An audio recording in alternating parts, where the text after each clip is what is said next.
Hi hello welcome back to mom and baby care tips. ఇవాళ video వచ్చేసి ఏంటంటే రీసెంట్గా మన సిస్టర్ ఒకరు క్వశ్చన్ అడిగారు అనమాట. ఏమని అంటే అక్క, మా మా బాబుకి తల అనేది చాలా పెద్దగా ఉంది అక్క, అలా పెద్దగా ఉంటే ఏమైనా ప్రాబ్లం అవుతుందా అని అడిగారనమాట. కొందరు పిల్లలకి తల అనేది పెద్దగా ఉంటుంది. అది చాలా కారణాల వల్ల కూడా తల అనేది పెద్దగా ఉంటుంది. అసలు కారణాలు ఏంటి, మనం ఎప్పుడు డాక్టర్ని కలవాలి, ఎప్పుడు వర్రీ అవ్వకుండా ఉండాలి, ఇదంతా కూడా మనం ఈ వీడియోలో క్లియర్గా తెలుసుకుందాం. ఇప్పుడు లేకపోతే వెళ్ళిపోయే ముందుకు మన ఛానల్ అయితే సబ్స్క్రైబ్ అయితే చేసుకోండి, పక్కన ఉన్న బెల్ ఐకాన్ అయితే క్లిక్ చేయండి. నేను పెట్టే ప్రతి వీడియో కూడా మీకు ముందుగా నోటిఫికేషన్ రూపంలో రావడం అయితే జరుగుతుంది. ఏదైనా సందేహాలు ఉంటే కింద కామెంట్ చేయండి, తప్పకుండా నేను మీకు రిప్లై ఇస్తాను. ఇక వీడియోలో మన సిస్టర్ అడిగిన క్వశ్చన్ ఏంటంటే బేబీ యొక్క తల అనేది పెద్దగా ఉందక్క, అలా ఉంటే ఏమైనా ప్రాబ్లమా అని అడిగారనమాట. అయితే ఈ బేబీ తల పెద్దగా ఉండడానికి చాలా రీజన్స్ ఉంటాయి. ఫస్ట్ ఒకటి ఏంటంటే మన తల్లిదండ్రుల్లో, అంటే బేబీ యొక్క తల్లిదండ్రుల్లో ఎవరిది హెడ్ పెద్దగా ఉన్నా కూడా ఆ జీన్స్ ప్రకారంగా కూడా రావచ్చు. మీ ఫ్యామిలీలో ఎవరిదైనా హెడ్ పెద్దగా ఉన్నా కూడా బేబీకి అలా రావచ్చు అన్నమాట. అట్లా ఏం లేదక్క, అందరిది నార్మల్గానే ఉంది, బేబీకి మాత్రమే అలా ఉంది అని డౌట్ కనుక మీకు వస్తే మనం కొన్ని చూసుకోవాలన్నమాట. ఎందుకంటే జన్యు పరంగా కూడా ప్రాబ్లమ్స్ వస్తూ ఉంటాయి బేబీస్కి. జెనెటిక్ సంబంధించిన ప్రాబ్లమ్స్ వచ్చినప్పుడు కూడా బేబీ హెడ్ అనేది చాలా పెద్దగా ఉంటుంది.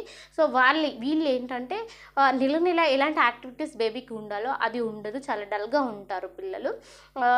అంటే త్వరగా స్పందించకపోవడము, డల్ ఫీల్ అవ్వడము అట్లా ఉంటారనమాట. వాళ్ళ స్మైల్ కానీ చూపు కానీ వేరేలాగా ఉంటుంది.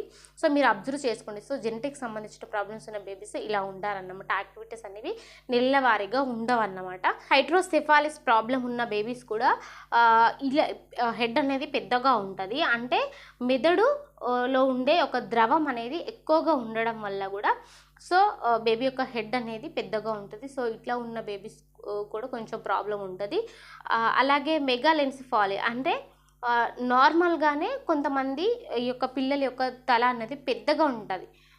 ఎందుకంటే వాళ్ళ యొక్క ఉన్న మెదడు అనేది పెద్దగా ఉండడం వల్ల బేబీ యొక్క హెడ్ అనేది పెద్దగా ఉంటుంది అన్నమాట. మరి ఈ కారణాల వల్ల బేబీ యొక్క హెడ్ అనేది పెద్దగా ఉంటుంది. అయితే మరి మీరు ఎప్పుడు డాక్టర్ని కలవాలి అంటే, బేబీ యొక్క వయసుతో పోల్చుకున్న బిడ్డ ఎవరైనా ఉంటారు కదా, అంటే మీ బేబీతో పుట్టిన వాళ్ళ యొక్క హెడ్ని మీరు చూసుకుంటే వాళ్ళ హెడ్కి మీ బేబీ హెడ్కి పెద్దగా అనిపించినప్పుడు, అలాగే బిడ్డ ఎదుగుదల అనేది తక్కువగా ఉంది అంటే నేను ఇందాక చెప్పినట్టు ఏ నెలలో ఎంత యాక్టివిటీస్ అనేది ఉండాలో అంత బేబీ యొక్క యాక్టివిటీస్ అనేవి లేకపోవడము, అలాగే బేబీ నీరసంగా ఉండడము, అలాగే వాంతులు చేసుకోవడము, బేబీ వెయిట్ కూడా నార్మల్గా కొంచెమే పెరగడం, అంటే ఆ నెలకి ఎంత వెయిట్ ఉండాలో అంత వెయిట్ ఉండకపోవడము, బరువు చాలా తక్కువగా ఉండడము, ఇట్లాంటివన్నీ కూడా ప్రాబ్లమ్స్ ఉంటే మనం అప్పుడు డాక్టర్ని ఖచ్చితంగా కన్సల్ట్ అవ్వాలి. అయితే మన సిస్టర్ అడిగారన్నమాట. బేబీకి ఇయర్స్ నాకు అంత గుర్తులేదు కానీ బేబీ గుర్తుపట్టడం లేదక్క, మనము తల్లిదండ్రులని గుర్తుపట్టట్లేదు అని చెప్పారు. బేబీ మేబీ 1.5 year 2 years, అంటే ఆ టైం బేబీ డెఫినెట్లీ పేరెంట్స్ని గుర్తుపట్టాలి, కానీ బేబీ గుర్తుపట్టట్లేదు, హెడ్ పెద్దగా ఉంది అని అన్నారు. నేను చెప్పాను మీరు ఒకసారి డాక్టర్ని కన్సల్ట్ అవ్వండి అని చెప్పాను. ఎందుకంటే బేబీ నార్మల్గా మంత్స్ అంటే 3-4 months నుంచే వాళ్ళ తల్లిదండ్రులను గుర్తుపడుతూ ఉంటుంది. అన్ని మంత్స్ వచ్చిన బేబీ ఇంకా గుర్తుపట్టట్లేదంటే డెఫినెట్లీ ప్రాబ్లం ఉంటుంది.